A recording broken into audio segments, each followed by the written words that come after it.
ఇవన్నీ నేను చెప్పా కదా ఇందాక దొంగల బ్యాచ్ ఉందని. ఇప్పుడు పాత రోజుల్లోనేమో వాళ్ళు ఏదైనా సభలకి సమావేశాలు వస్తే పక్కన ఒక 20 మందిని 10 మందిని పోగు చేసి డౌన్ డౌన్ డౌన్ డౌన్ చెప్పి అర్పించేవాళ్ళు.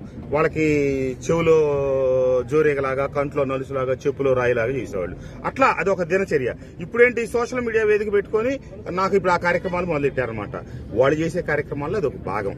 ఏది ఆ చప్పుళ్ళేయి అంతే తప్పించి నేను ఆల్రెడీ చెప్పాను, మళ్ళీ మళ్ళీ మళ్ళీ మళ్ళీ 100 సార్లు చెప్పాల్సి.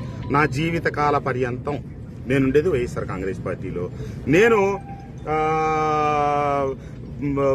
పెద్ద దేశోద్ధారకుడిని, అన్ని నేను చేసేస్తానని చెప్పి అన్ని నియోజకవర్గాలు పట్టుకుని దేశం అంతా నేను తిరగను. నా రాజకీయం ఇక్కడే మొదలైంది. నా రాజకీయం నందిగా నియోజకవర్గంలో నేను ఒక వ్యక్తిగా వస్తున్న హైసార్ కుమారుడుగా జన్మించినప్పటికీ రాజకీయంగా భిక్ష పెట్టింది నాకు మైలవరం నియోజకవర్గ ప్రజలు. నా చేతనైన మేరకు వీళ్ళకి సాయం చేస్తా, ఈ నియోజకవర్గ అభివృద్ధికి తోడ్పడతా, నా కార్యకర్తలకు అండగా ఉంటా. లేనప్పుడు జగన్మోహన్ రెడ్డి గారి పార్టీలో ఉంటూ ఆయనకి సేవ, ఈ పార్టీ కోసం మంచి చేస్తా తప్పితే నా జీవితకాల పర్యంతం ఇంకే పార్టీ నుంచి వెళ్ళటం కానీ, ఇంకో పార్టీ నుంచి పోటీ చేయడం కానీ ఏది జరగదు. ఇది నేను ఇందా చెప్పిన దొంగల బ్యాచ్ ఉంది. వాళ్ళకి నచ్చని వ్యక్తి వస్తే ఎవరినైనా డౌన్లు, అల్లరి, గోల.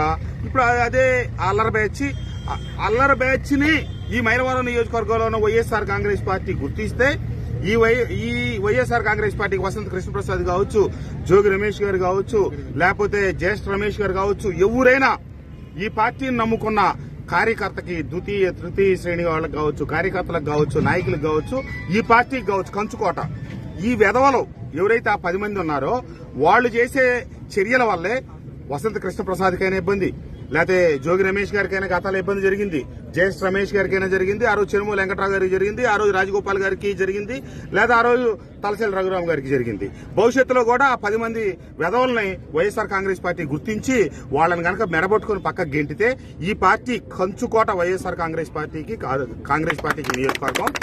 ఆ ఒక్క విషయాన్ని వైఎస్ఆర్ కుటుంబ సభ్యులు గుర్తించుకుంటే ఇక అయిపోయినట్టే.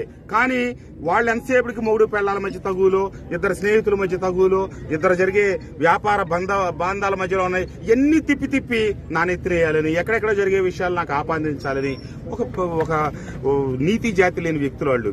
దాంట్లో ఒక కులవని లేదు. ఆ గ్యాంగ్ మొత్తం అదొక మూట, అదొక దొంగల మూట. వాళ్ళు ఈ మైలవరం నియోజకవర్గానికి పట్టిన చీడ, దరిద్రం.